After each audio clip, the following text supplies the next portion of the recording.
સીતારામ બધાને। આજનો મારો પોઝિટિવ થોટ છે માં। નવા વર્ષની મિત્રો 2025ની શરૂઆત થઈ તો આપણે શરૂઆત છે ને આપણા માથી કરીએ। અને દુનિયામાં છે ને હું માનું છું ને ત્યાં સુધી ઘણા સંબંધો છે, કોઈ સંબંધ નાનો મોટો નથી, પણ એક માનો સંબંધ છે ને એવો હોય છે કે એની સામે એકેય સંબંધ નથી આવતો। અને આપણા આવવાની રાહ જોવે ખુલ્લી આંખે તે નીંદર કરી લઈએ, એનું નામ માં। ને કોઈ પણ દુઃખ આપણા ઉપર આવ્યું હોય ને તો આપણાથી વધુ રડે ને એ માં છે। અને હરેક દુનિયાના પ્રેમ કરતાં સૌથી વધુ જો પ્રેમ હોય ને તો એ માનો છે, કારણ કે તે બધા પ્રેમ કરતાં 9 મહિના વધુ છે।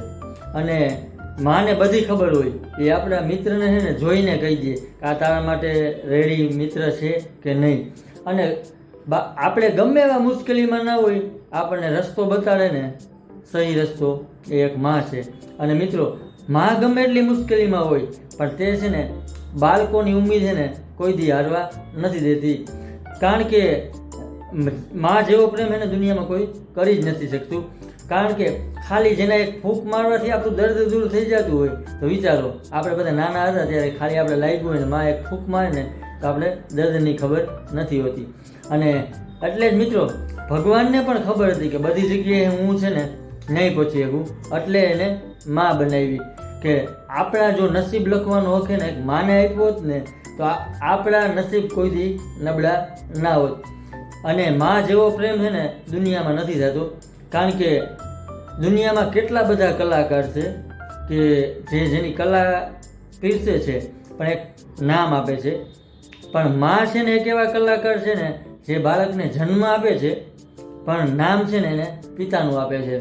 મધરમાં જો એમ જ મહત્વનું છે મિત્રો, બાકી આખી દુનિયા અધર થઈ જાય। જો એમ નીકળી જાય ને તો કાંઈ છે જ નહીં। માં વિશે મિત્રો આપણે ઘણું બધું કહી શકીએ, ઘણું બધું લખી શકીએ, પણ માં હે ને એક ત્યાગ અને બલિદાનની મૂર્તિ છે। કહેવાય છે ઈશ્વર તો હે ને સુખ ને દુઃખ હે ને બે આપે, પણ માં એક એવી છે ને કે જે પોતાના બાળકને માત્ર ને માત્ર સુખ જ આપે છે। એટલા માટે મિત્રો, જગતમાં છે ને માં જેવું બીજું કોઈ નહીં થઈ શકે। અને માં ઉપર તો આપણે કેટલું લખીને બોલી શકીએ, પણ આપણા ઉપર જો કંઈક દુઃખ આવે ને તો આપણાથી વધુ રડતું હોય ને કોઈ તો એક માં છે। અને લાસ્ટમાં મિત્રો છે ને હું એટલું કહેવા માગું છું, હાલતા ને ચાલતા તેની આંખોમાં મેં દુઆ જોઈ છે।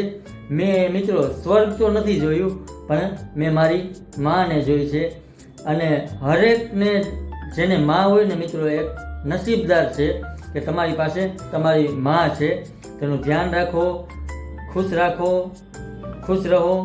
અને મિત્રો હંમેશા પોઝિટિવ રહેજો, ખુશ રાખજો એકબીજાને। અને આજનો આ મારો ટોપિક જોવા અને સાંભળવા બદલ બધાનો ખૂબ ખૂબ આભાર। અને નેક્સ્ટ વિડીયોમાં બીજો હું સારો એવો ટોપિક લઈને આવું છું।